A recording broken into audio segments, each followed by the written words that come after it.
be mindful, maybe recorded. I think you heard that. We take responsibility for how we use the info, and no, we're only liable for ourselves. That's pretty much what that says. And community call guidelines: be open to others' opinions. Speak 2 to 3 minutes if you can. We usually go a little over, but you have an hour and a half, so go a bit over. But try and limit. Then we can go around to everyone, and then we can come back. You have more stuff later, but otherwise, say your piece. So you're going to share treatments and solutions, and no direct selling. You can PM directly to others if you like things. We've already been doing that back and forth.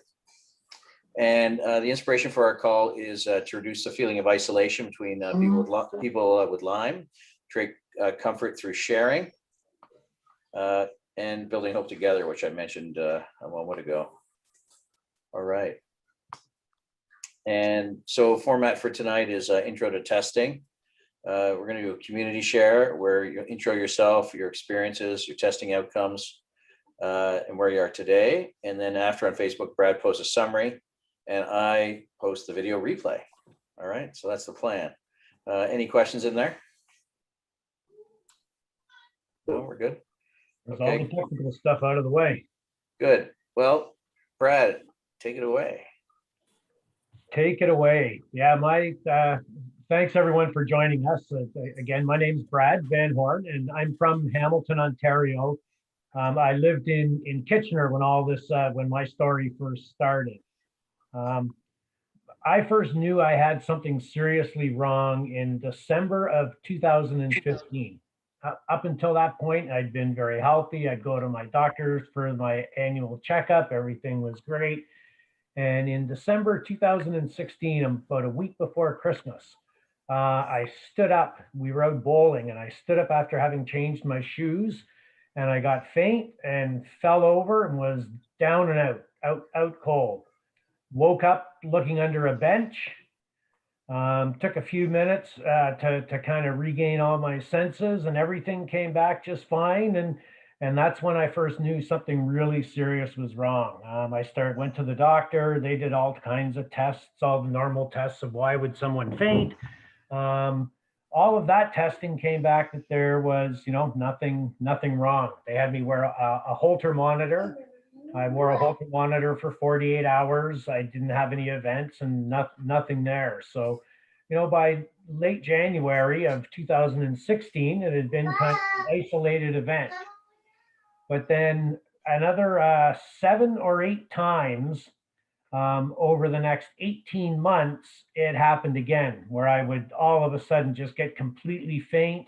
I knew the feeling by that point, so I didn't ever pass right out again. I would always sit down very quickly or lay down and wait for the faint feeling to pass. And so that went on until 2000. It's actually funny. Hey, Chris, if you could go forward, I think the next slide talks about my next, about the Ontario test. Chris? Oh, somehow Chris has gone offline.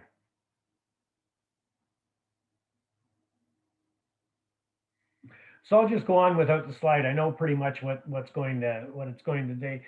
So I had the Holter monitor back in January of 2016 the first time, but then when it kept happening again and happening again, in June of 2017, so it's exactly 4 years ago today, I got another Holter monitor, and lo and behold, I had one of my episodes. So one of the Chris, can you forward the slides, please? Go to the one of the Holter monitor test, if you could, please. It's about 2 slides up, I think.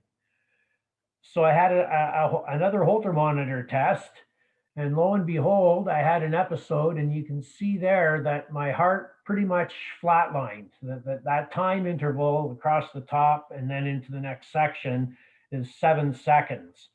So that's what my Holter monitor caught. I took that in. So there was a test, not Lyme test, but there was at least a test that showed finally why it was I kept getting faint. It was because my heart kept flatlining. The next day, after them producing this report, I had a pacemaker. I'd been walking around for 18 months with something that they considered dangerous enough that I needed a pacemaker, immediate surgery. So that was my main, obviously my main and worst symptom. And that's how it was diagnosed. It took a year and a half of, being in a critical spot. Um, how I got this, let's get to actual Lyme testing now. So this report here was taken, like I say, literally 4 years ago today. But it was a month before that. I'd already been completely convinced I had Lyme disease. I had enough other different symptoms, all kinds of stuff had been happening to me. This heart condition was the most serious of many things that an otherwise healthy guy was just falling apart.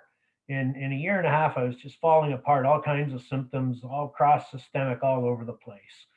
And I'd asked my doctor to get me a Lyme test, which he did here in Ontario, Canada. And this is the result, saying that, no, I don't have Lyme disease. Well, I never believed it for a second.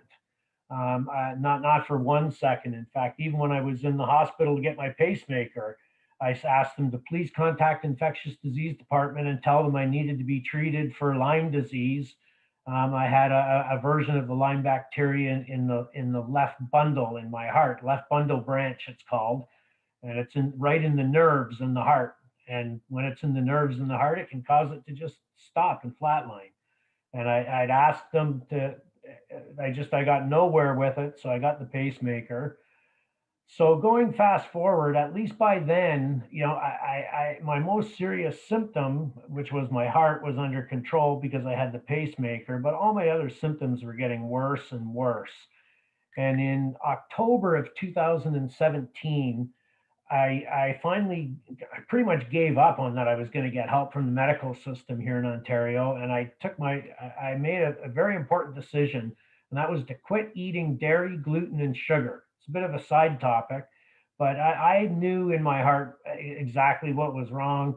And I'd read enough that that's what you had to do. So I completely quit dairy, gluten, and sugar. But I still wanted to get tested. I still wanted to know for sure. So that's when I had to fork out my own money. I paid to get tested in California. I had a blood sample drawn, which I had to pay for at the lab. It got sent off by courier to Igenex in California. And Chris, the results from that are coming up shortly here, I think. Another slide or two. Next test, Chris.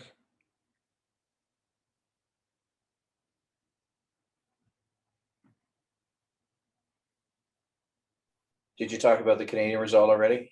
Yes, sir. All right, so that was the Canadian result. What did it say? Non-reactive, right? Non-reactive. For Lyme or Borrelia burgdorferi. Yeah, the two different ways they tested. Okay. Came back negative. So then this is the Igenex test. It was 1,800 Canadian. Yeah. All right, good. So this is this test here. So this is the report, and it showed very clearly just the different bands that they test for.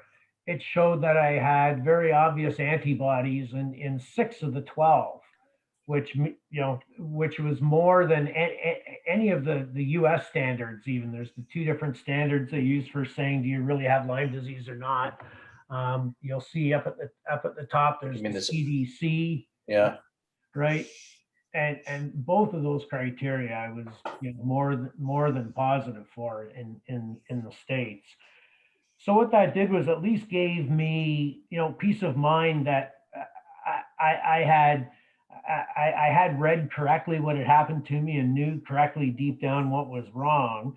So I had a test that I'd had to pay for, and I thought, well, now finally I'm going to get some help from the medical community in Canada. Their test didn't work, but I'd paid to get my own.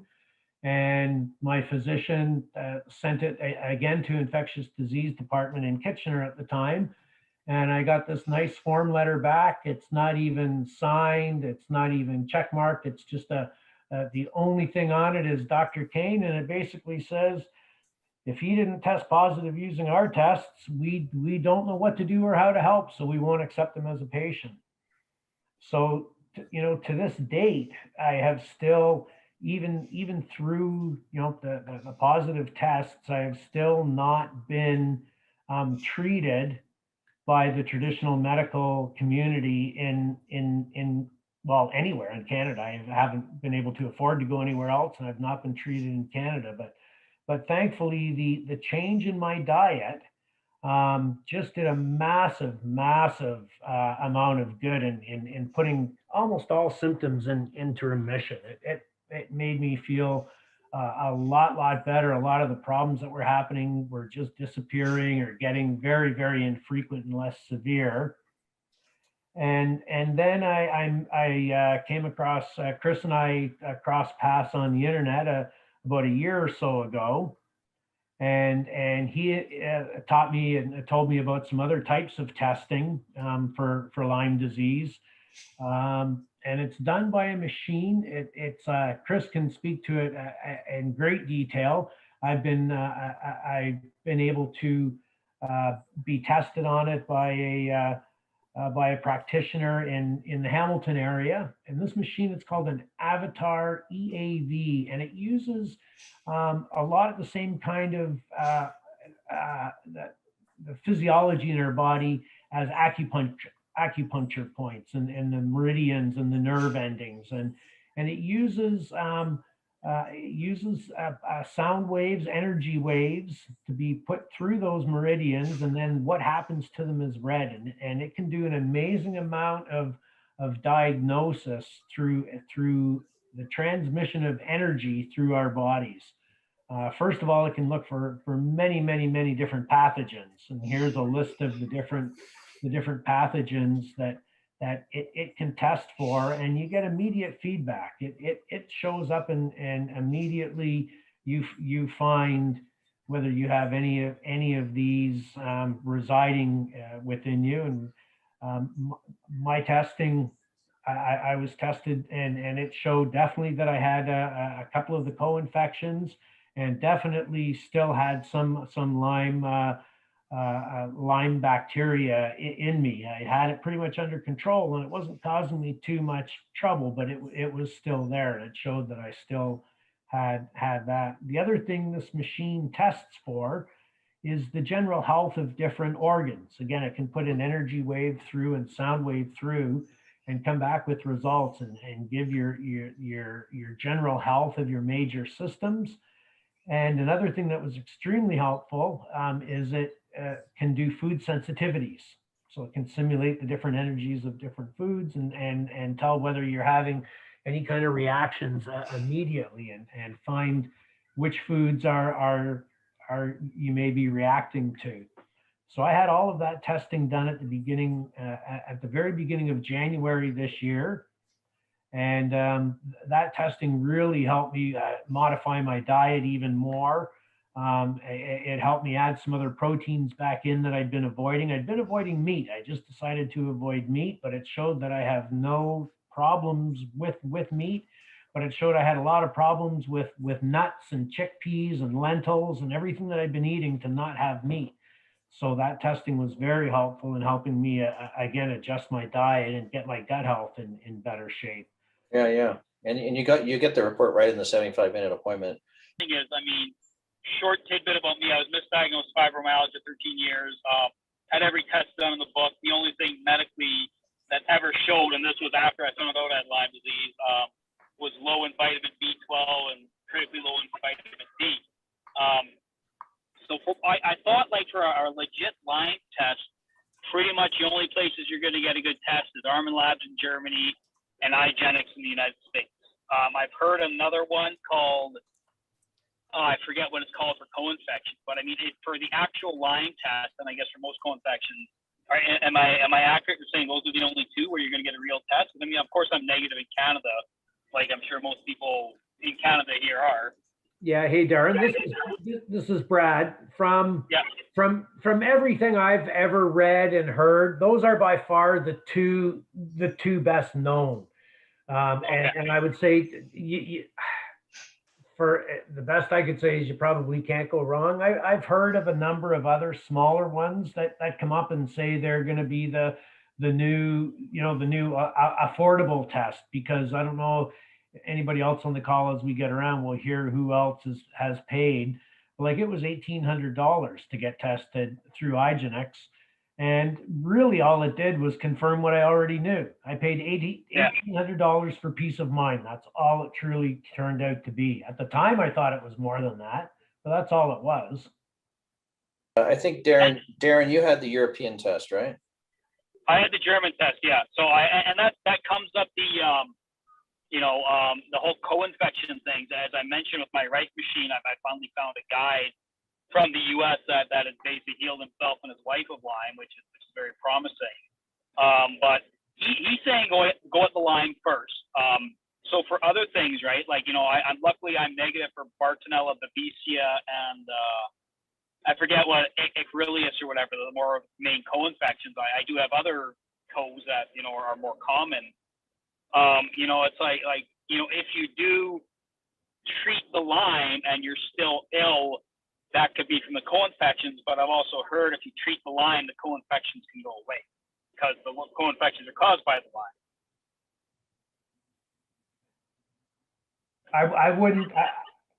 I wouldn't say no to that because I've seen different or heard from different people that as they treat one, it actually does have some side benefits and effects on more than one target. So. Yep. Okay. Yep. Yeah. Usually when you start with one, the other ones move around. Some will show up that we're hiding and other ones go away. All right. Any other questions on that before we do roundtable? Okay. Let's go over to John Quinn there. I'd like to hear where you're at, John. You're on mute, by the way. We'd like to hear where you're at and like to know how it went with your testing and everything. Okay. Well, I'm a real old timer on this. I've been dealing with Lyme for at least 23 years. I went, I don't know, 3.5 years without a diagnosis. The first diagnosis I got that was for real was from a real Chinese doctor who spoke no English. And my friend who's Chinese took me to her and said that I had a nervous system parasite in my nervous system, which is exactly what it is. And so over the years, well, let me see, until I got to a doctor, I did take the Igenex test and I paid for it myself. And that was about in that would have been in the early 1990s, and it all came back positive. So I'm just going to say though, since money becomes a big issue with this, I was able to do several different things. I got with a doctor that a Western doctor that told me that, if you're going to come with me, you got to quit doing all the herbs you were doing with the Chinese doctor, because he didn't know how they were going to interact, because the Chinese herbal stuff is pretty medicinal and very potent. But I also was able to do, a lot of pulse antibiotics for a long period of time, and I did get better. However, I did relapse. My stuff has all been neuro. I haven't had any problem with heart or joints. It's all been neuro. And I do think it causes other things, because I did develop cancer, but I never died from it. And, everybody thinks that, wow, you got cancer like that. It was esophageal. And that was over 10 years ago, and I'm still here. So I know it had something to do with the Lyme disease. Now, since you guys are up there in Canada, and you got to pay out of pocket, just like everybody else, I guess, when you get into this. One of the things I found, if you, much like you've said, I think Brad, you said it, is when you suspect you have it, go to this Avatar. I haven't heard of the Avatar, but I've used a Cast 4 machine, and it was very specific. It does the same thing, very specific in telling you what you have, and came to find out I had Babesia, which I didn't know about. And I've been dealing with that and taking care of that. And, that's what I've done recently. I've done everything, but I'm in really good health now. I just want you to know that there is a true light at the end of the tunnel, and it's not a train coming at you. But I have been using the disulfiram, and which is the antabuse. I've been using disulfiram for the last year, and I've also used wormwood, which is a artemisian. It's a Chinese herb as well. I've used those in tandem, and it's just done wonders. I mean, the first few nights, wormwood is got a nice flavor to it, doesn't it? Yeah, it's okay. I mean, that's a strong one. It is, but when it's doing great things for your body, you don't mind the taste. Yeah. So anyway, I use those in combination. I got a really good sweat and chill reaction to those combinations going in. And since that's happened, the first 3 days I did that, I've had no symptoms since, felt great. So I'm in a round table. I'm just wanting to let you know about disulfiram.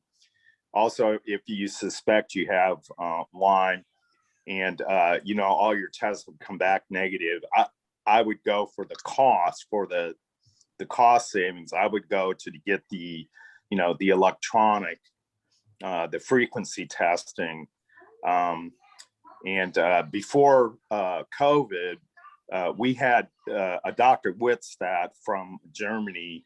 He would come to our area group once a year, and I would always go see him with his, he's got a diagnostic machine that's, electric frequency.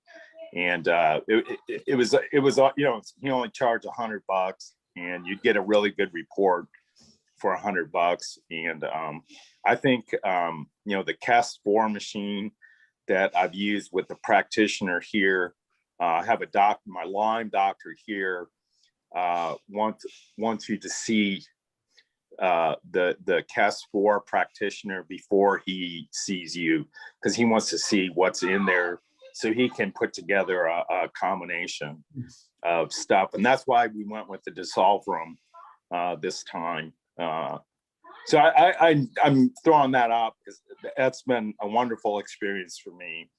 And it's really helped me, regain health. And, I'm feeling just, 100% good, sleeping well. After 23 years. Yeah. But you got to remember, I was really good. I mean, I went, it's been like an up and down thing.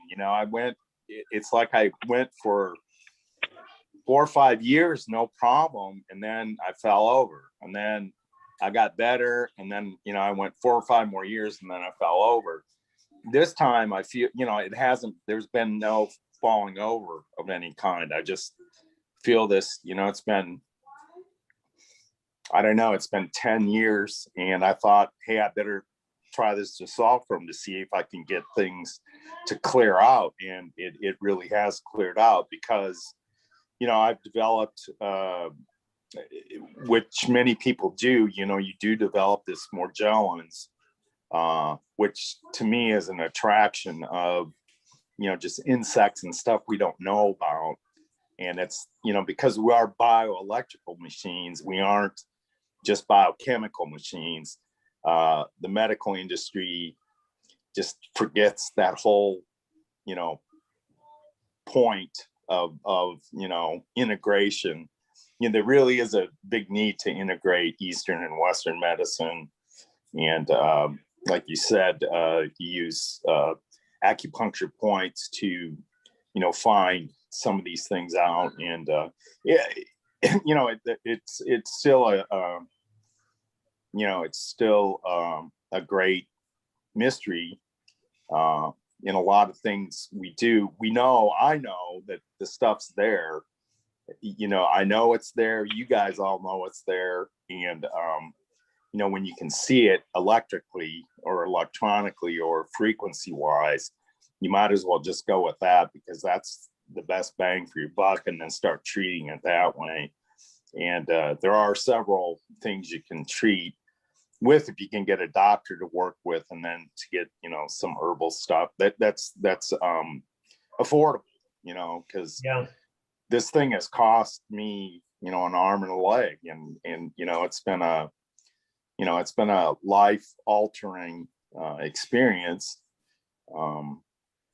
and as we all have had to become our own doctors and scientists and researchers, we all do learn a lot. And I think getting in a group like this, I haven't been in a group like this in a long time, just to discuss things. This is really a great opportunity.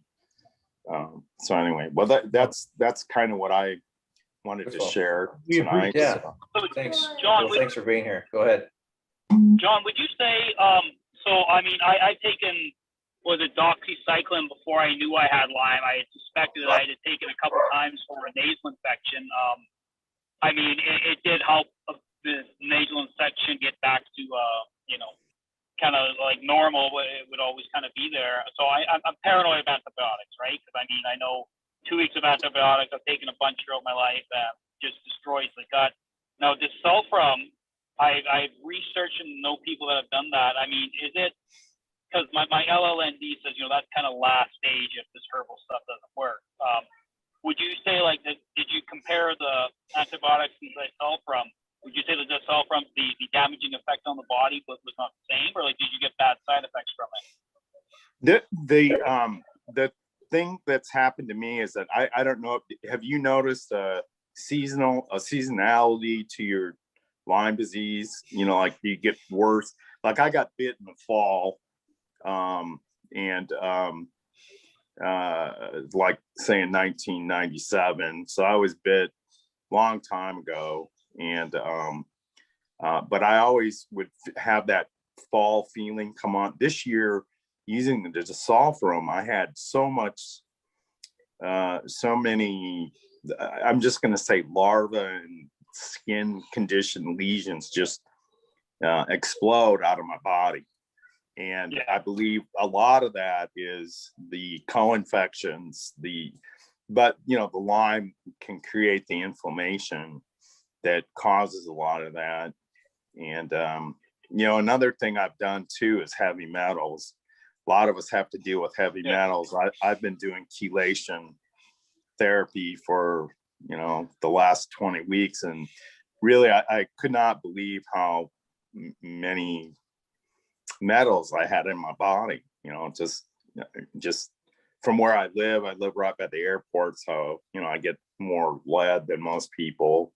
Where do you live, John? I was going to ask, where are you? I live right in between Dallas and Fort Worth. Oh, okay. Yep. I live right at the DFW airport. It's the suburb's called Euless. And anyway, you got to get out of town, get up to Justin, right? And go get some boots. That's right. You can go to Justin, although they don't make them there anymore. Everything's made somewhere else. I've driven an RV from here, just near Toronto, to Justin, Texas, about 5 times to visit family. Yeah. Well, I have a friend, and her sister is from Ontario, and she's in her 80s, and she's just dying from this stuff. But it's so, I don't know why it's so controversial. It shouldn't be. We know that we have. We'll have to make that a topic one time for those of us with opinions on what's really going on with the whole thing, to share them. Yeah, I'll put that on the list. What's really Another going whole on? new event for another day. Yeah, what's Yeah. really going on? Well, I'm there's a real taking my good, case to I'm taking my case to the highest levels of Alberta Health Services, and that actually is a good point because I'm waiting to hear back from them. I know it's going to be denial the whole way, but I think that's a good idea.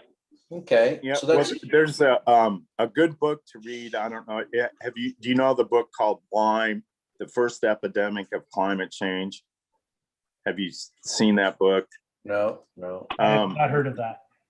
That's a really good book to look at. Like, one of the things you can see that, ticks have gotten so thick, like in northern Minnesota, in eastern Canada, where we've had the moose population come back. We've done very good conservation on both sides, but all of a sudden now the moose population is going down, and they're, Fish and Game has gone out and found, moose with, 50 to 100,000 ticks on them. So it's also happened over in, I'm from Iowa, Minnesota, Wisconsin, that area over there. That area is also seeing the moose population just dump. So it's pretty scary when you really think about it, because the way we're spreading this, and it's just trade, migration, simple things, but for some reason we forget. Everybody thinks, oh, well, you work at an office, you're at a computer, it's too much stress, or it's not stress. We live in the natural world, and things like this can happen. So okay. anyway, Good. I'll John. shut up. Thanks, John. Just a question on your doctor you're using. Has he found that he's worked with many clients that have been totally cleared, or is he just typically assisting clients as they're going along? No, he's I mean, people have gotten better. I mean, it's a lifelong effort. Like you said, quit eating gluten, quit eating sugar. I cheat a little bit now and then, but I don't do dairy. Yeah, and I feel better anyway. But in the old days, there was that eat right for your blood type, and I read that, and I have O negative blood, and you shouldn't eat all that stuff anyway, and you should be a meat eater. So that's fine with me. That's funny. And I don't have high cholesterol. Okay. John, that's funny. I'm O negative as well, and that's exactly what the test said. It said I should be eating meat, not eating the plant-based proteins, the lectins and the plant-based proteins I was having trouble with, and I have no trouble with meat at all. And you'll find that the actual eating the fat will also help clear your body of some of the toxins that this pulls in. It's just how we're made. Yeah. Yeah, you got a comment says great until you have alpha gal. So let's move on to Marlene. Marlene, do you want to come on? Thanks again for sharing. Thank you, John. That was really good. I'm gonna unpin you somehow. Hi. Hi. Yeah, that was great. Thanks for all that info. I have a couple of questions. I took the Lyme blood test and it came back negative. Where? In Ontario, just Yeah. up in the Bancroft area. Yeah. And but I was really ill, and I knew something was going on. So I actually asked for a vitamin D test, because I had a few friends that had Lyme, and one of them had very low vitamin D. So I was kind of just curious to see. Well, the doctor refused. She said, you have to pay for it yourself. I said, sure, I'll pay for it. So my vitamin D was at 40, Yeah. very, very seriously low. So, but she didn't take anything from there. Like, just said chronic fatigue. Oh, you've got tendinitis in your arm. And, it just was useless. But Yeah, that's our next Lyme event next month. But what which I is wanted to all ask, the other diagnosis. So we're going to cover that in the next one. I mean, so I did the, I went to a naturopath that made me fill out a very long questionnaire that was very similar to Dr. Horowitz's list of symptoms for Lyme people. And Mhm. I was like 80% of it I had. So I knew it was a pretty good probability I had Lyme. So we started on a regime, mostly to clear my adrenals. My adrenals were all clogged up. And then after that was done, then we did some supporting my liver. And then we started on some like herbal meds for Lyme, which went on for a couple of years. But Yeah. I did so much stuff. I've had this for about 6 years now. Like I hit a wall about 6 years ago, but I wasn't even well before that. Yeah. And but I just recently came upon something I thought I'd just put out there because it is to do with testing. This is something I came across called genetics.ca in Ontario. Yeah. He tests the actual tick. If you have a Yeah. tick on you, I don't know if you've heard of it. Yep. Genetics. Okay. Yeah. And So then now he recently is hooked up at tickmd.com. So once he does the testing and gets, he tests for ticks and tick-borne diseases. And then he refers you to, if you want, to tickmd.com. And it's a virtual doctor that works with you. Have you heard anything about that? no, I haven't heard about that. It's in Ontario. Interesting. Yeah. We'll take a look at that. That's good. And how much do they charge per tick? I can't remember. I looked it up about a month ago. Yeah, in the US, I've seen up to 150, 200 bucks a tick. I've seen, like there's one person I know, her daughter got bit 5 times on the same day. So she had like Yeah. 5 ticks. Oh, I And so anyone that has one of those energy, Yeah. anyone that has an energy frequency monitor, like we showed earlier, can do ticks as well. So they'll always give you a price on the ticks, or you can just figure out what you have yourself. But Because what's interesting is the doctor part of it is covered by OHIP. Supposedly, yeah, they said it's covered by OHIP. To me, that's pretty amazing. But like again, I don't know it.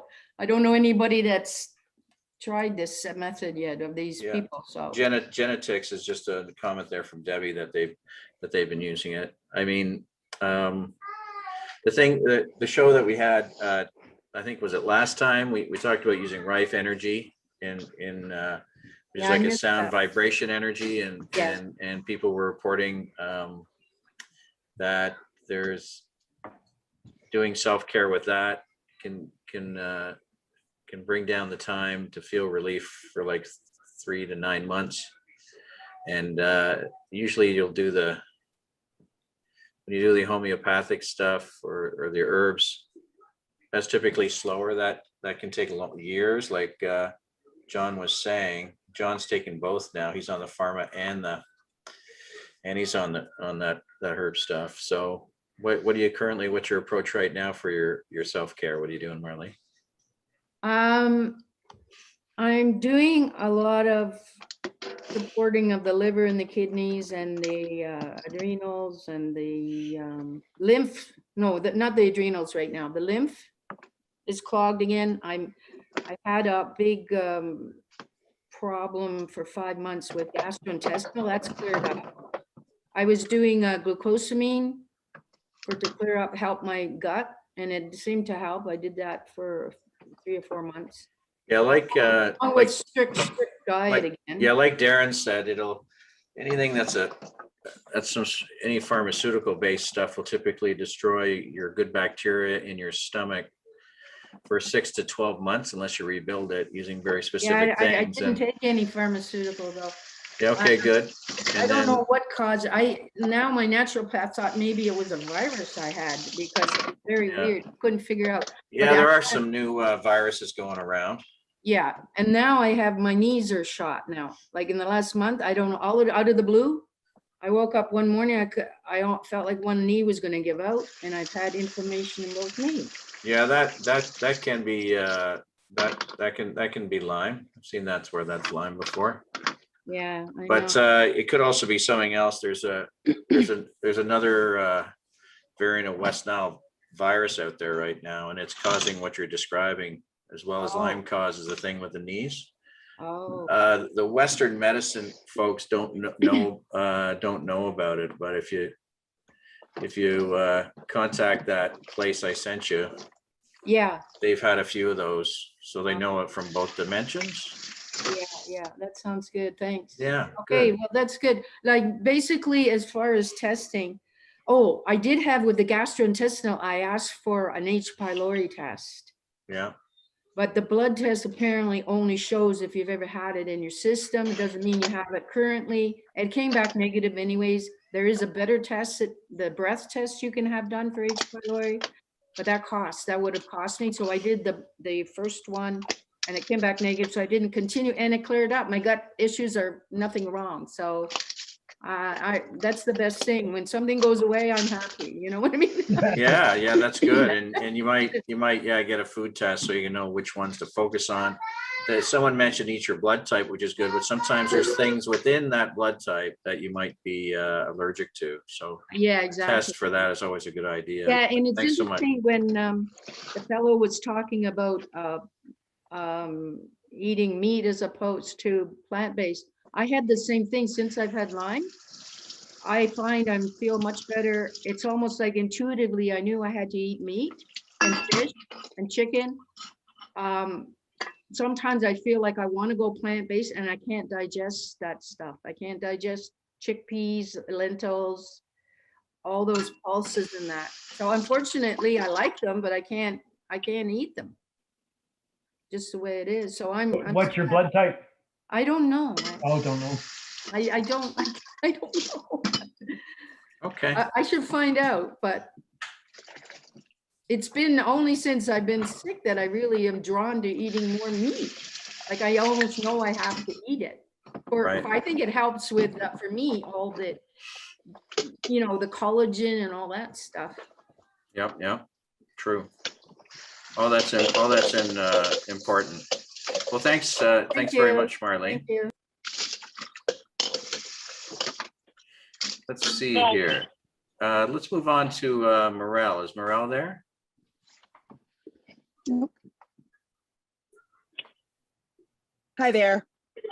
How are you Can you hear me? today? Yeah, how are you doing? Good.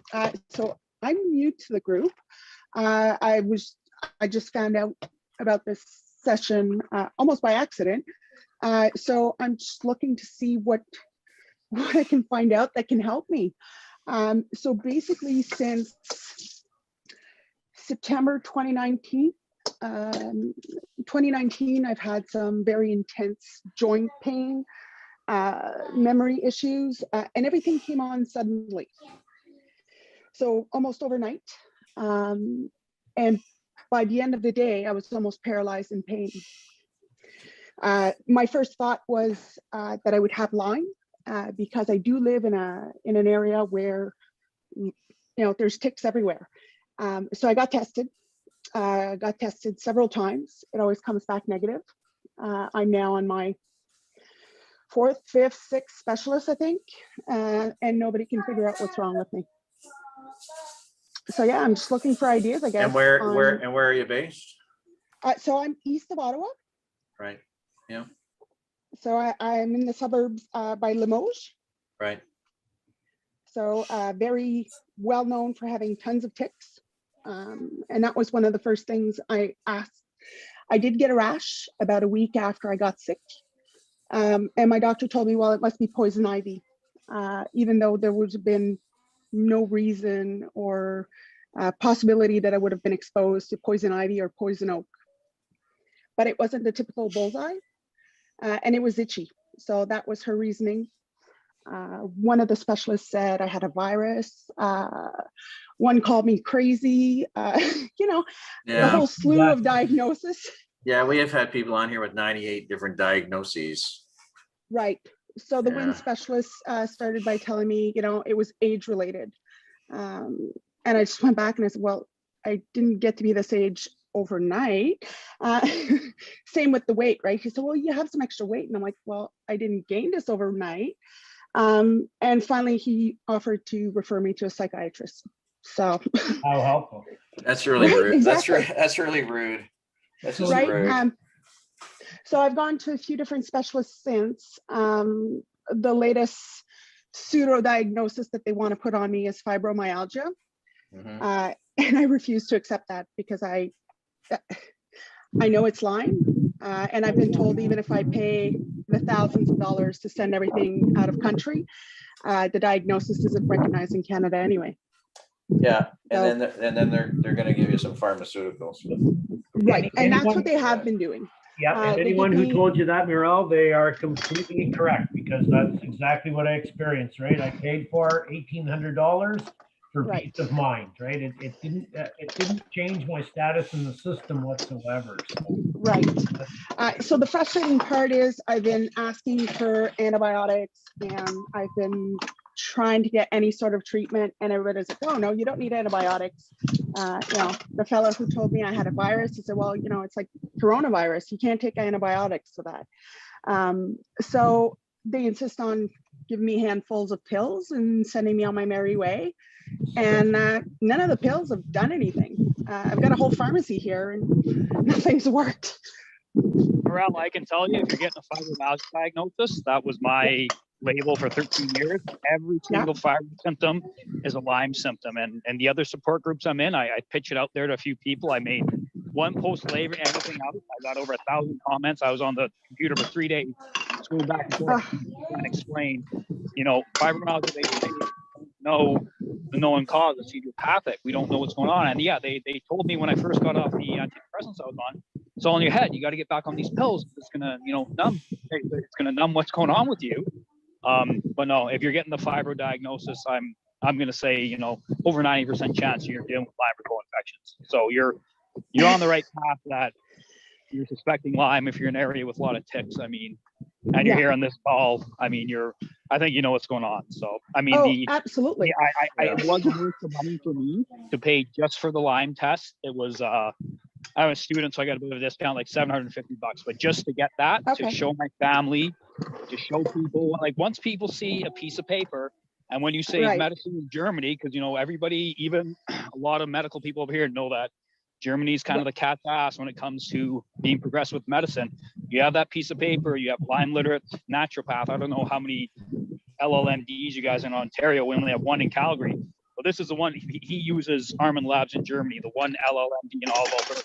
So you have that piece of paper, you can show the people around you, okay. And people that thought I was crazy or just thought this fiber thing was depression on my head, they change their tune with a piece of paper, right? So yeah, so there is some benefit to it. One of the questions that came up, Brad, was have you been tested for Rocky Mountain spotted fever?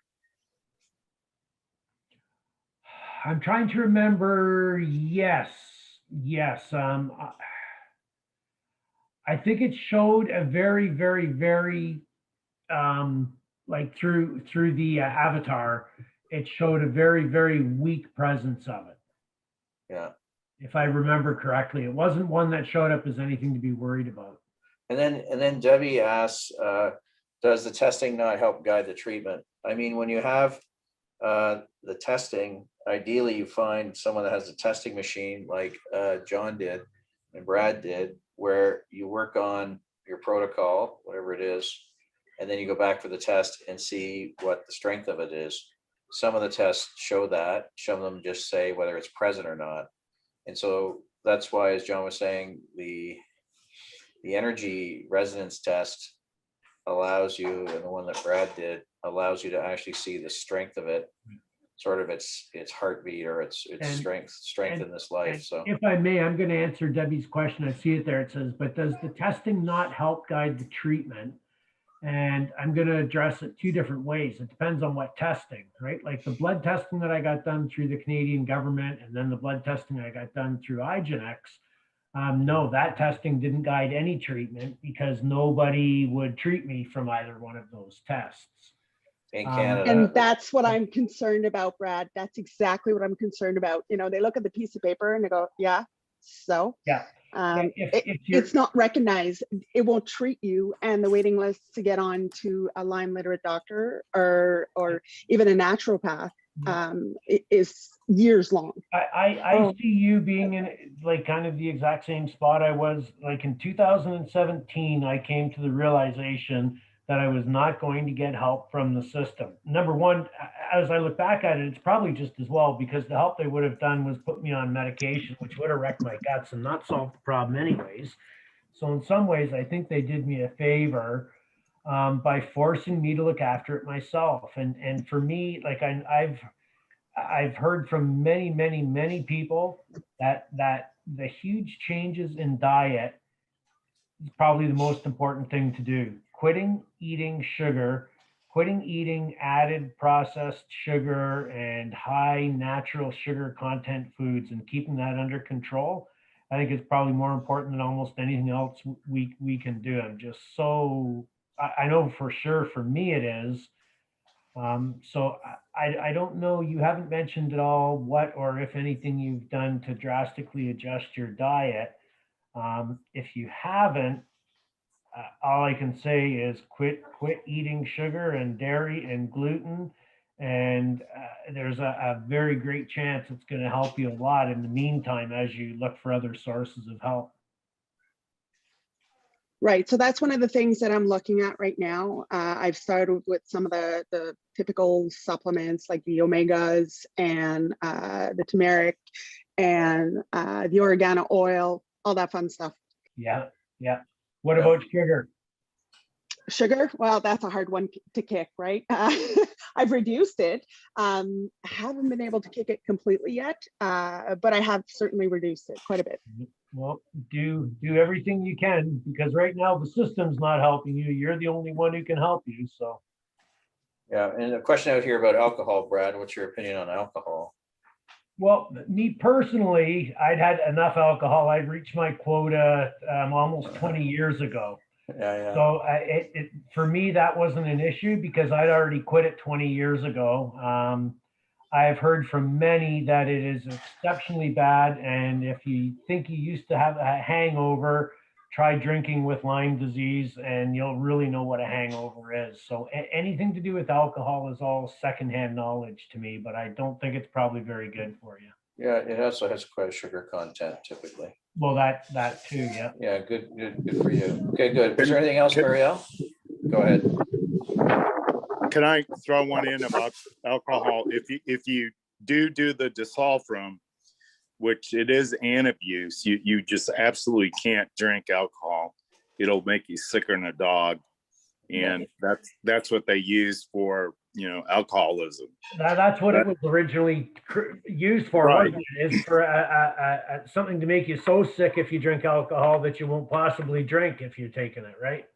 Right. And so, I mean, to conquer Lyme, I mean, I haven't drank anyway. So, just getting rid of the sugar is a big thing. But anyway, the disulfiram root, absolutely no alcohol. So let's thanks for that, John. Let's move over to Shay. If you're good. I can throw a comment on the alcohol. I drank socially for most of the time. I knew I had fibro. It was a big problem when I was younger, and I combined it with Paxil. That definitely made all my system work. I'm still pretty sure I still had Lyme disease at that time. But I've given up alcohol for 4 years, and it is a huge game changer. Like, I am 110% better without it. And there's edible weed and there's microdose psilocybin if you really need a boost, if you will, right? But alcohol is that is one thing I'm very glad I got out of my diet. And I think it'd be very hard to recover Lyme if you're even using alcohol in small amounts. Okay, thanks, Darren. We just had some chats about alcohol on there. I'll just read them out in case you're on a phone, you can't see the chats. He's talked about it will create inflammation, and Marlene agreed to that. So thanks for that share. And we're over to Shay. Shay, you're next. Hi. So I've just been diagnosed. I did testing through Arm & Labs, which was an arm and a leg. I did the co-infections and the Lyme test, and it was, I think, $1,500 Canadian. And it came back positive for Lyme and only one co-infection. which I don't know how to say it, but it's like echorilia or something like that. Yep, that was on our list. Yeah, so I was surprised about that. I thought I had a lot more because when I did like the initial check every symptom you have, I had like all but one. But I have been doing well for the past 3 weeks. I've been feeling like a lot better, and I don't know why. Probably because I'm less stressed. I've been off work for a couple weeks. But yeah, I've had it for 2 years. 2 years ago, I kept fainting. Every time I ate, I felt dizzy. I lost 20 pounds, and doctors couldn't figure out what it was. I went to see, obviously, everyone, cardiologist, wore the heart monitor, like you said, for 2 weeks. For 2 days, I did stress tests and echocardiogram. I did a whole day in the hospital for them to assess me, blood sugar levels.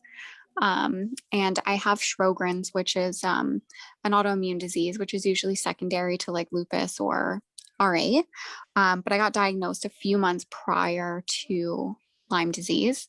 But I do actually have blood lab results that state that I do have it because it's hereditary. My mother's mom had scleroderma.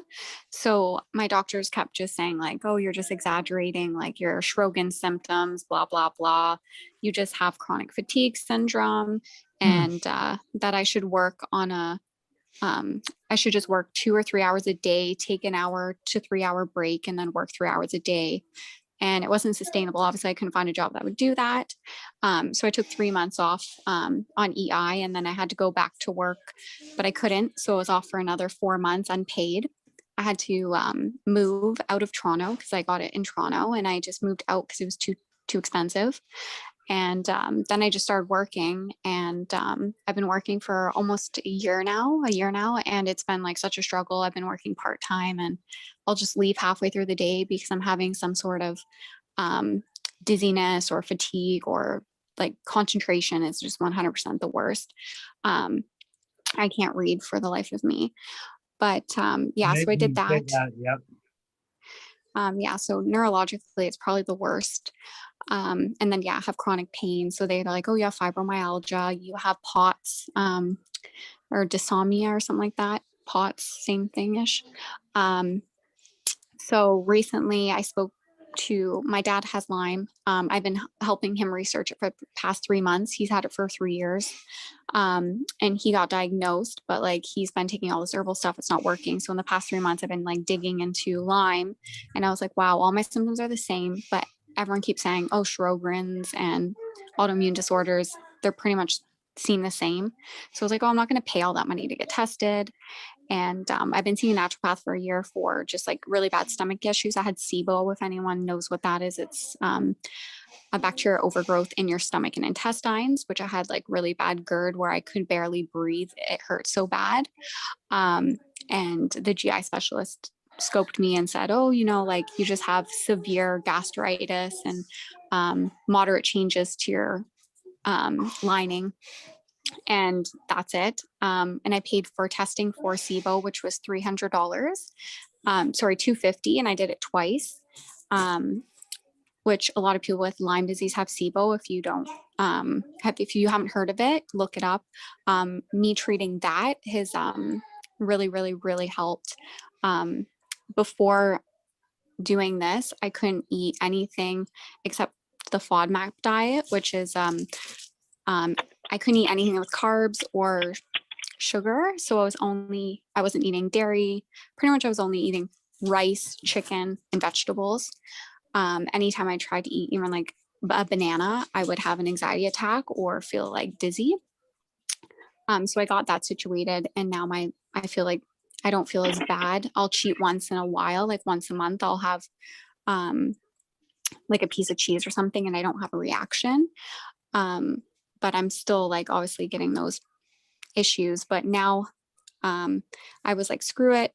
I'm going to get tested because I don't want to take antibiotics if I don't have to. I rather know on paper that I do, because my dad's doctor just did like the checklist and was like, hey, if these are all like you checked off, then you definitely have Lyme. Here's antibiotics for 31 days and we'll see how you feel. So I got the test at Armin's, came back positive, and then I was researching other ways because I didn't want to take antibiotics because my stomach has already been so screwed up from Lyme and SIBO and what else, who knows.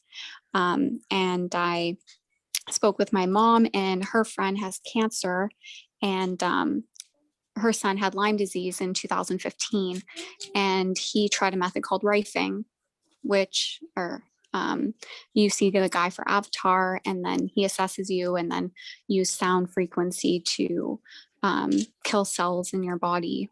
So I made an appointment for that.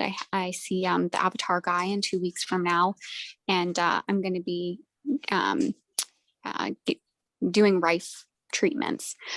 So I'm hoping that goes well because I've heard some success, like my mom's friend that has cancer, she uses it for her cancer, and she's like totally fine. And last year they said that like she probably wasn't going to live very long. So that, and also her son has Lyme, and he's been clear of it for 2 years now. And he said he just gets fatigue here and there. And yeah, he tried everything too. He tried antibiotics, couldn't stomach them. He did naturopathic Chinese medicine, all this stuff. So I'm really hoping that works. If that doesn't, I don't know. Next, I'm going to try bee therapy or something, stem cell something. I don't know. Yeah, we had someone on from Ottawa two times ago on bee therapy with their daughter, and it was working, but it's something you have to continue. It's almost like the antibiotic method. But like I said, with the rifing, it can be like 6 to 9 months, and then you're through. Just depends, but it also sounds like there's a bunch of gut stuff that was pre-existing with you. It sounds like your family has a certain predisposition to things. Often everyone's eating the same food, so they'll get the same sort of reaction to it genetically, and they could be passed. There's a bunch of stuff that can be going on, but it sounds like you're one of those people that have received like 36 diagnoses from different people, thinking they all think they know what it is, when you need to also, it'd be nice to have some precision testing done. So the favorite one is see a psychiatrist. Like I've heard that so many times, like, and that's why I went to Armin's, just to like tell people, look, I'm not crazy. Like, you almost need to do it for yourself too, right? Like, like Brad was saying, and others were saying, Darren was saying, I mean, you go through it. Well, thank you for that share, and good luck with your path, your journey. Thanks. I'll let you guys know if we have another meeting, how it goes. Yeah, for sure. Every month, third Wednesday every month. So third Wednesday every month. Yeah. Okay. Well, next time we're doing things that we were diagnosed with before Lyme. Still making up the title, but it's going to be something like that. That one's probably 4 hours long for 2 people. Yeah, we might have a form submitted beforehand. Please fill out this. Please, actually, that's what we should do. Brad, we should do a survey, right? For sure. Like, if you can't attend, please do the survey and tell us what you had, and we'll put everything in there, including have a psychiatrist, mental disorder, all that stuff. I mean, we did talk about Lyme brain. I think that was our second video. It's out there, and what you do for it. One of the main things Brad took in his notes for that one was just getting control of your eating habits. And once you do that Avatar test, you can cheat maybe once a quarter, once a month on some things, but other things, like maybe you're allergic to bananas and you don't know it, and that thing might show your sensitivity to bananas. So there you go. Mm-hmm. Yeah, I'm very excited. Yeah, good for you. All right, so Debbie's doing SIBO testing tomorrow. I'm just looking through my list here. Debbie, have you spoken yet? Did we do Debbie already? I don't think so. I haven't. Okay, Debbie's on deck. Debbie, did you come in later? Maybe a couple minutes later. Yeah. So you're talking about what your testing you've had and where you're at with this thing. Okay, try to make a long story We've got about short. 15 minutes left with about 3 people left, so you can go for 5 minutes. Okay. I'm gonna pull the cord at 5 minutes. I'm gonna pull the cord at 5 minutes. All right. Okay. So in our case, we suspect congenital Lyme from my mom to me to my 2 daughters. Oh yeah, for sure, it can happen. Although we came to Lyme through an indirect route, first diagnosed with chronic fatigue and fibromyalgia, and then me and my daughters all diagnosed with a connective tissue disorder. Then one of my daughters developed a form of autoimmune encephalitis. And just on a side note, she has been on antibiotics for 2 years to get her stabilized on that. But when we did the testing to figure out what was causing her condition, is called PANS, I don't know if you're familiar with it, often caused by Lyme and Lyme co-infections. And so she tested positive for a Lyme co-infection mycoplasma. So that was the first clue that we should be looking at Lyme as well. And we suspect now that all of our issues are actually caused by Lyme, including the connective tissue disorder, because spirochete is known to degrade collagen. Yeah, yeah, So likes to bury in there. For the encephalitis, it's the same situation as Lyme, not recognized by most of the mainstream medical community, a lot of controversy. So we found a naturopathic doctor in the country that is considered an expert on the condition. So we've been dealing with her, and she is also knowledgeable about Lyme. So as we go into the Lyme side of things, she'll be working with us as well. So we're literally just at the point of getting ready to do the testing for our men, and this meeting came up. So I thought the timing was perfect.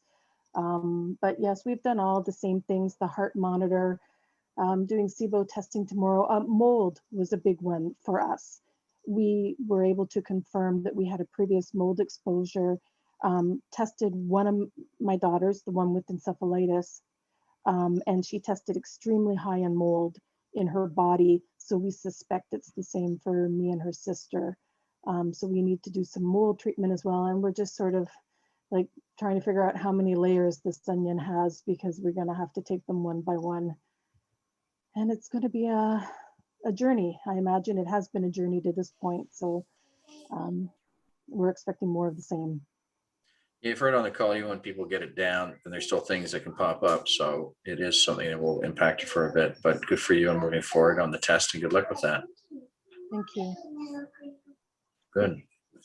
Michelle, have you spoken? No.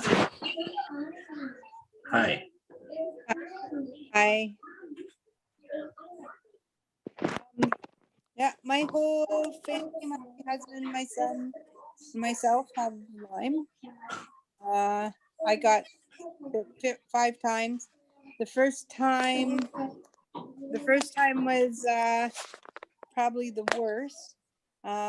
Went to the family doctor like 5 days after I got bit, and she gave antibiotics, and then she came back and said, a couple days later, I phoned her and said my whole arm was paralyzed and I needed to come back and see her. And she said, no, refused to see you, and you probably have carpal tunnel.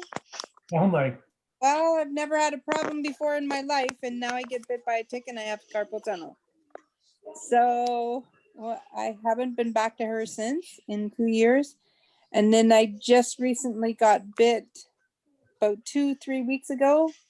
I had to go into the ER because I couldn't get it out by myself. And he said, no ticks have Lyme. This was the 5th tick that I had on me. And I didn't have any problems with the 2nd, 3rd, and 4th one. And then he said, with this one, no ticks have Lyme in Ontario, and you're fine. So he got it off, he put it in a jar, and I said I wanted it because I wanted to get it tested. He said, well, it's now our property. And so then I took out my phone to try and get a picture of it. And he said, oh, don't open that bottle. And I said, don't open the bottle? Like, you're scared of a tick you're telling me has no disease? Like, open it. Yeah, that sounds. If you think it has nothing on it, it's fine. Why don't they hold these things? Why don't they, That's sort of interesting what you just told us, eh? Yeah, that's pretty interesting. Like, you don't, it doesn't make sense. And now you can only have one person go in, like just yourself can go in. So I didn't have any support. I probably would have continued that conversation if I would have had my husband's support beside me, but no, there's no, you can't argue them because then you get zero help. Yeah. Not that I'm getting any help now, but My son's 16 and he's also got Lyme disease and he's got Bartonella marks all down his legs. And we sent pictures to his pediatrician and his pediatrician says, nope, it's not Lyme. It's not Bartonella. It's nothing. I said, well, what do you suggest it could be? No reply, because right now we're doing it online, right? And where is it?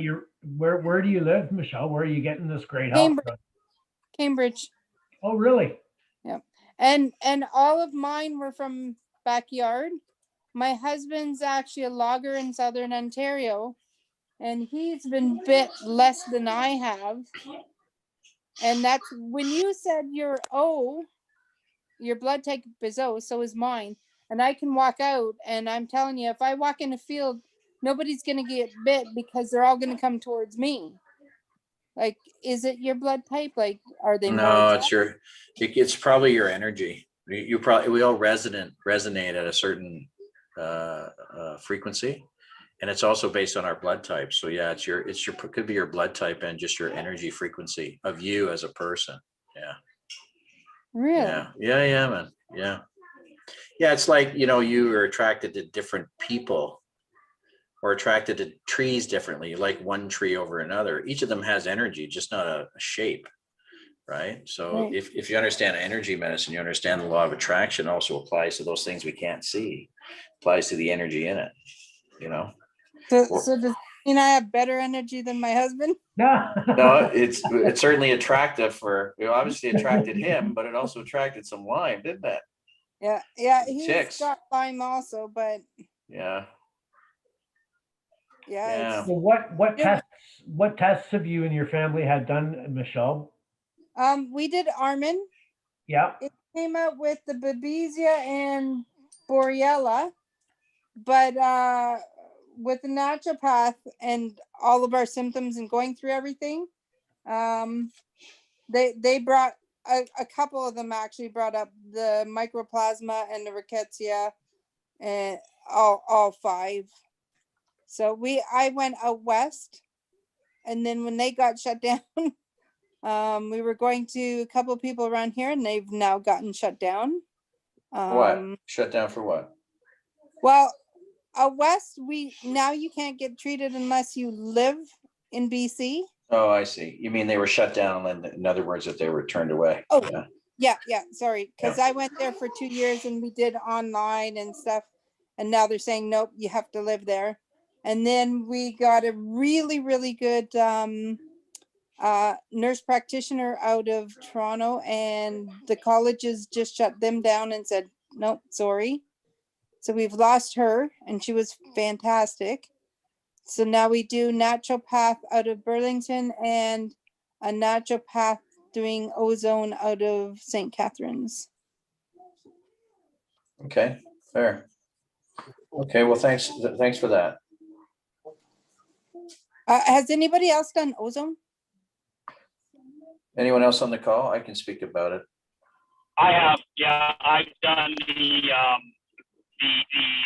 sodium chloride, the liquid that they put into you. That one's only $95, which is great. I've also tried the where they take the blood out, ozonate it, and put it back in. I noticed that was good, but I don't know if it was 4 or 5 times better. And actually, you know what? This is actually really good. I was out in Vancouver, and I spoke at a freedom rally, which is basically a thing against these lockdowns that we're having and what the government's doing with this.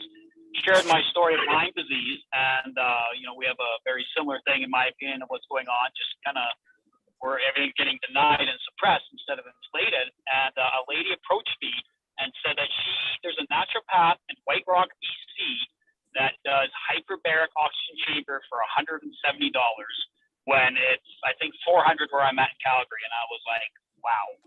And this guy apparently was an osteopath. He had like a midlife crisis, became a naturopath. And the thing in BC, which I found, I was just out visiting the island, like with massage therapists and acupuncturists, they have sliding scales. So they have it's $40 to $60 or $35 to $50 for an acupuncture treatment, where everywhere in Calgary it's 80 or 90. And to speak on that for acupuncture, one thing that's helped me a lot is they have 3 schools where I'm at here in Calgary. It's $25 a treatment for a student therapist. They're third or fourth year, so they're basically almost already acupuncturists, and it's overseen by a TCM doctor, and it is my saving grace. It is incredible. I get it done usually 2 to 3 times a week, and the one clinic I go to, it's free on Saturday and Sunday. So it's basically training for the acupuncturist. But yeah, back to the point with the ozone therapy, I think it's definitely beneficial. And there's also ozonated water I get from my one naturopath clinic, and that stuff, like, do that with an acupuncture appointment a day. It's my symptoms, basically my overall health is improved by 50% if I do that one day. It sounds like it's therapeutic then. So a lot of these things are therapeutic. Yeah. Yeah. Okay, good. There was a question. Darren, you had something for the gentleman from Texas about heavy metals. Okay, I gotta stop my stupid GPS here. 1 second. Crap. It was more or less about. So I've had the worst symptom I've had, like I'm late stage Lyme here, is tinnitus and vertigo. Stupid thing here. Sorry. We can't actually hear the GPS, so you don't have to worry about that because it takes it out so that Hello, there. Yep. Yeah. Don't worry about turning off the GPS. We don't hear it. It you don't hear it. Okay. Yeah. Okay, It doesn't come through. The phone knows how to handle that. Good. Okay. So yeah, I mean, the worst symptom I've had, being late stage Lyme here, and it's happened slowly, is the tinnitus and vertigo. I mean, I get it worse at night. It's that ringing in the ears. It's that drunk but not drunk feeling. Sometimes, like, all the symptoms get worse with it. The heart stuff always gets worse with it. I know that can be herxing because I'm treating the Lyme slowly herbally, so it's a up and down roller coaster. So according to my new LLND, it's too early for me to start chelating therapy. Like, chelating therapy is just treat the heavy metals after you've treated the Lyme more. So the question to the gentleman from Texas there was, I remember you saying it was all neuro. Were you mean like neurological? Because I'm hoping, and my gut feeling is this neurological stuff is most likely heavy metal. Because I've been at the Lyme for almost a year and a half now, I think. And I did have a Rife scan that is something similar to your guys' avatar. I don't know how much, but the one Rife practitioner I worked with, he said, you're the highest I've ever seen in heavy metal, even though I'm the third Lyme patient he's seen. I have a suspicion a lot of us, because we're not detoxing properly, probably have heavy metal issues. So I'm just wondering if the neuro stuff cleaned up when you treat the heavy metals there. Well, yeah, I think so far, I've been 20 weeks into this chelation, and I can tell you that a lot of the electrical pulse feeling I get is subsiding. I mean, it's still there. I can still sense it, but it's not as bad as it was. And when I tell you the neuro, I mean, all my symptoms for Lyme disease, they were all neuro and central nervous system. I didn't get any joint problems or, I didn't get any arthritis stuff. All my problem was, brain. And yeah, I had vertigo and problems sleeping and, all that kind of stuff. I mean, I was just totally wired. So, I've come to find out late as we all have, this has been a learning process, for my whole life, is that metals are a problem. And the cast 4, much like the avatar, showed that I had a very high metal content. And then, we just confirmed that with a urine test where you collect your urine for 12 hours John, and then send it to the lab. Yeah, John, you changed all your fillings out? Yeah, I don't have any. I have gold and porcelain. Good for you. And your fish intake is pretty normal? I hardly eat fish at all. I like salmon a lot, and I try to just, catch wild caught, eat wild caught salmon. I'm an Alaska guy, even though I'm a Midwesterner. I spent a lot of time. I have cousins and everything up in Alaska. So yeah, I like salmon a lot, and I like cod. But being that I'm in Texas, we're meat eaters, so. Yeah, I know, and that was a question from Patty French, is where did you do it? And he did it in Texas. Yeah, I we- did. we- All we- my testing has been here in Texas, actually. Beautiful. Yeah, and then I even know some testers in Texas, actually. Now let's go back to Debbie. Where's Debbie at? Did you have anything else, Debbie? Or Diane? Michelle. Who were we on? Michelle?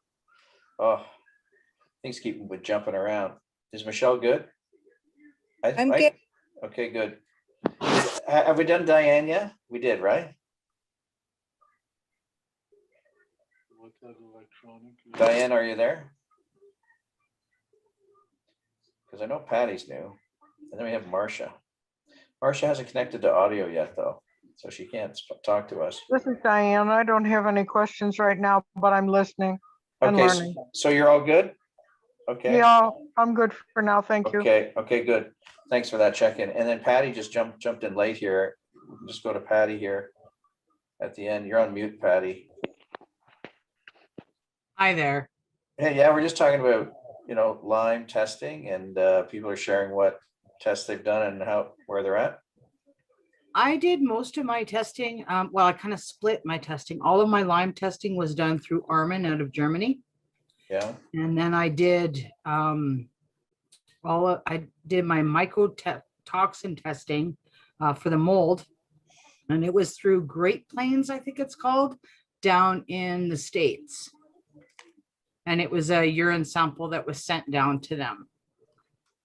It gave me the results that I was kind of looking for, at least the clarifications. It also, for the Lyme, I discovered as well what co-infections I had. And probably the most debilitating for me with the co-infections was the Bartonella.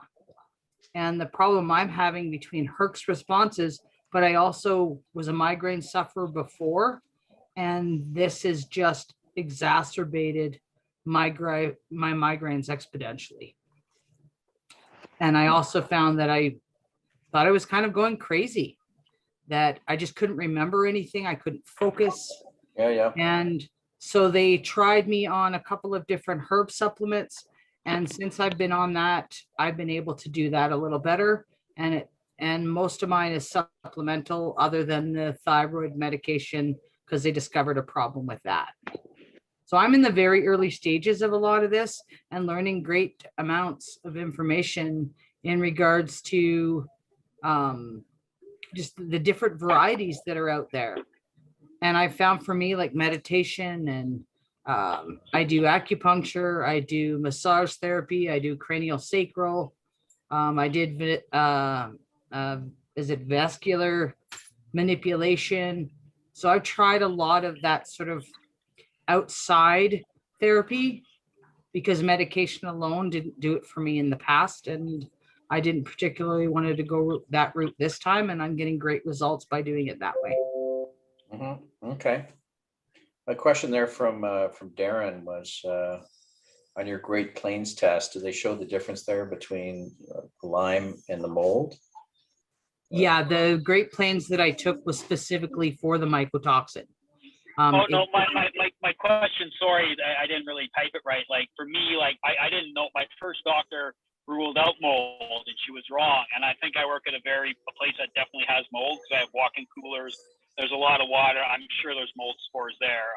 And I'm always worse when I go on vacation, certain symptoms are better.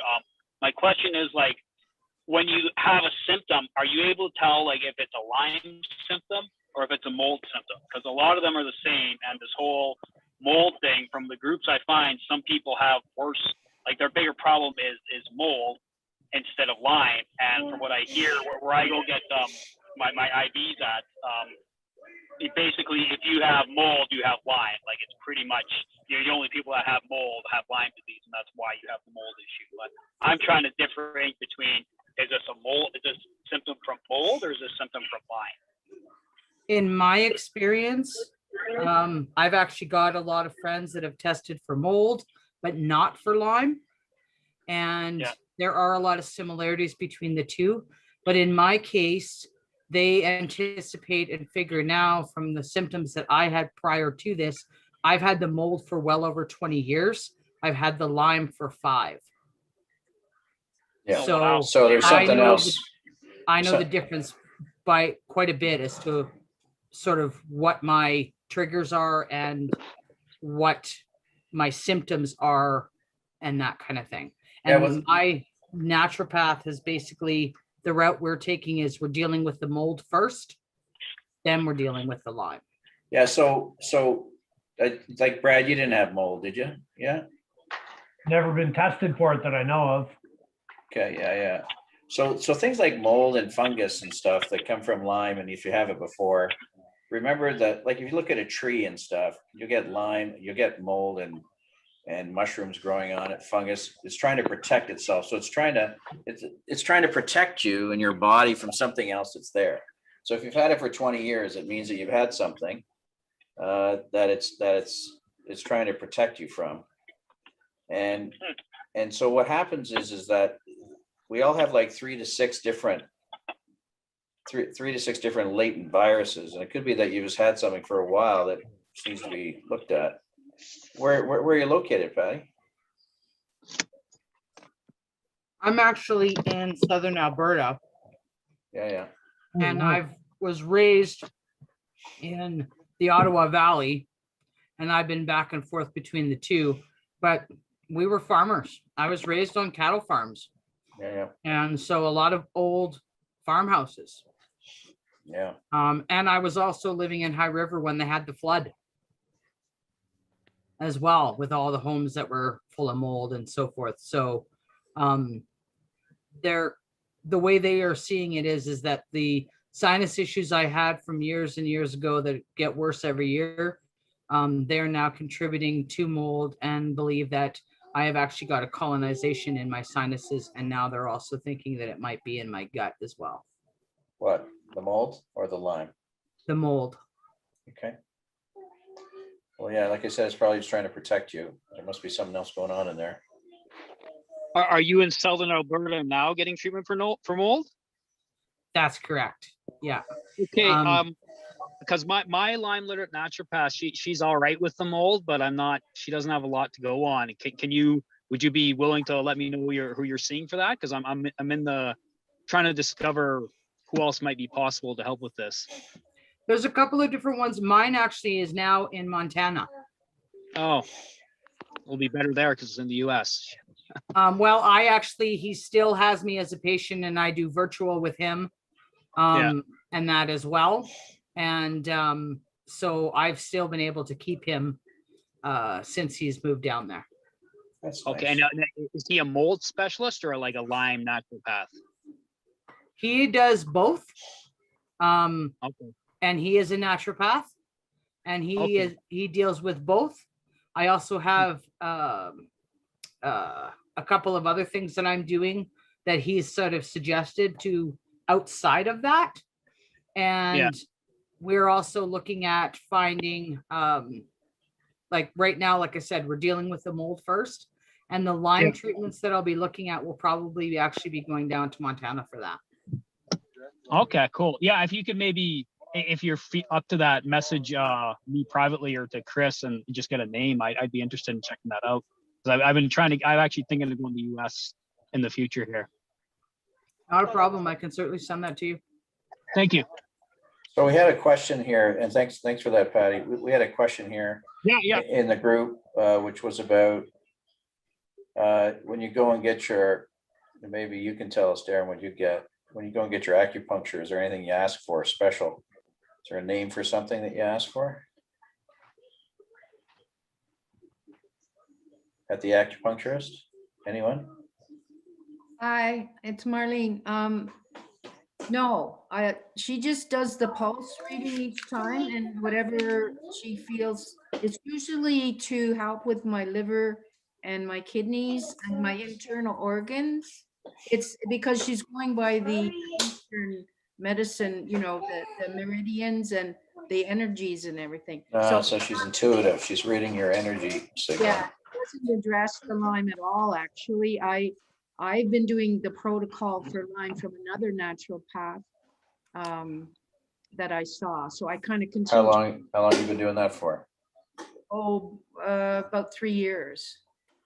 So I was on another one before that, but the what I'm on now basically for Lyme is more oregano, emulsified oregano tablets, because I can't, my gut won't take the so I take emulsified oregano tablets, and I do some spray with the glucose. What's the thing is in the liver to boost the liver? Well, anyways, I don't. I'm getting tired now, so I'm not thinking straight. But anyways, yeah. With the acupuncture, you just go in and she does the reading and she does what she feels you need at the time. If you have a headache, she may address the headache, but it does help the whole system. It's about what she chooses to address. Yeah. Okay. Anyone else on the chiropractor? I go to a chiropractor. Yeah. Anything you ask for specifically, Debbie?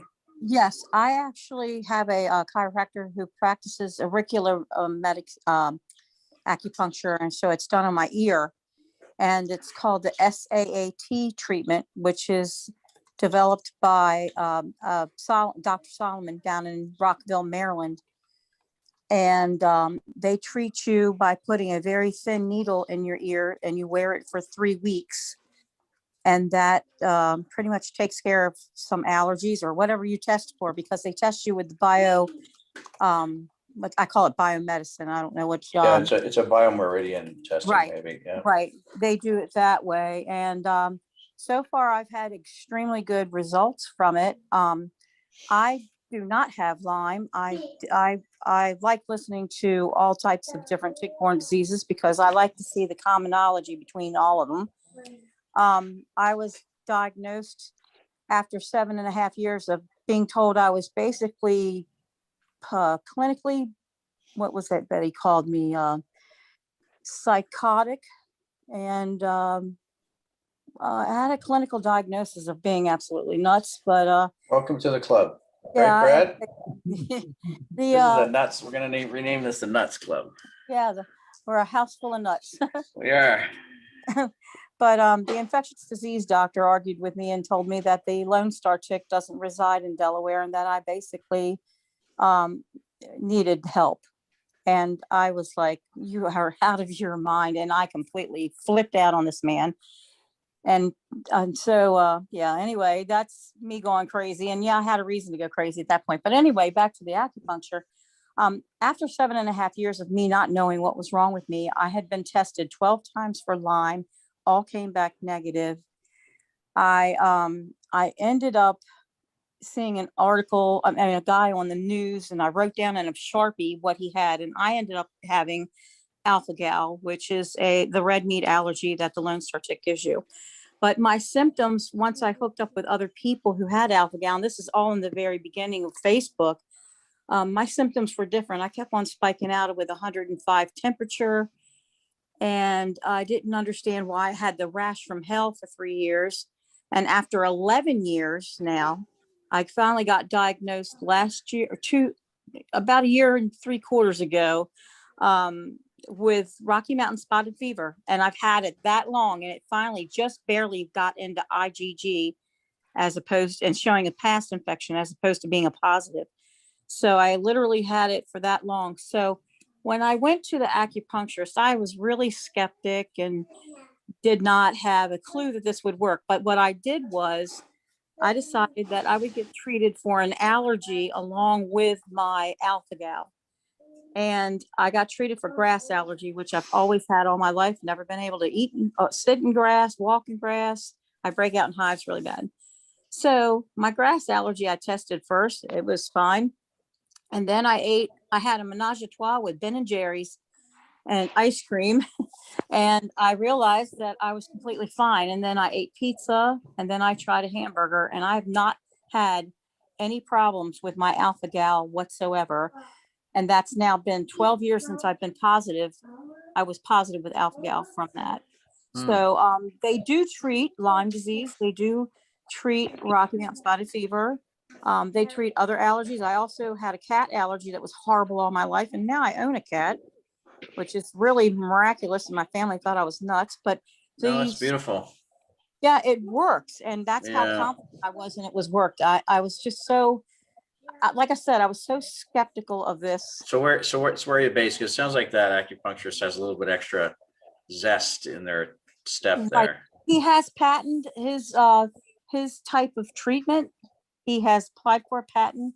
My doctor that I go to was one of his proteges, and he is writing all the scientific journalism, trying to get it into the scientific criteria for, not per se NIH. They have a different thing they go under when they do the acupuncture research for alpha gal itself, and how many people he has treated, and how this has actually turned out to be a very positive thing. And Sorry, what's his name and where is he located? Oh, Dr. Donald LaBelle. He is relocated in Virginia Beach, Virginia. So I travel a couple hours to go to a doctor either way I go. So I hear you.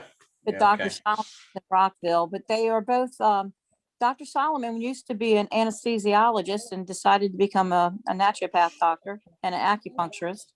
And Dr. LaBelle was a chiropractor who decided to go into being a naturopath doctor. And his wife was so sick, and that was what convinced him to help her with Lyme. And that's what changed his path. Okay. So, we do, I listen to you guys, and I understand that there's a lot of issues going on with the Canadian government with treatment of Lyme and treatment of other tick-borne diseases as well. So I do have a question regarding that.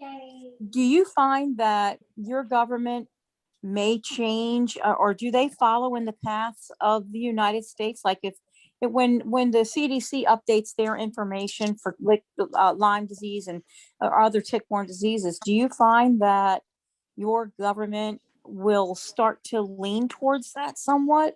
We don't think so, because we think it was last updated in 1952. Oh my Lord. No, I'm being facetious, but no, there doesn't seem to be any change or movement or anything. It just, to me, it seems just continuous denial, almost no matter who you talk to. And there was a survey just talked about earlier tonight that was just sent out with the government and a university. But yeah, they're not very proactive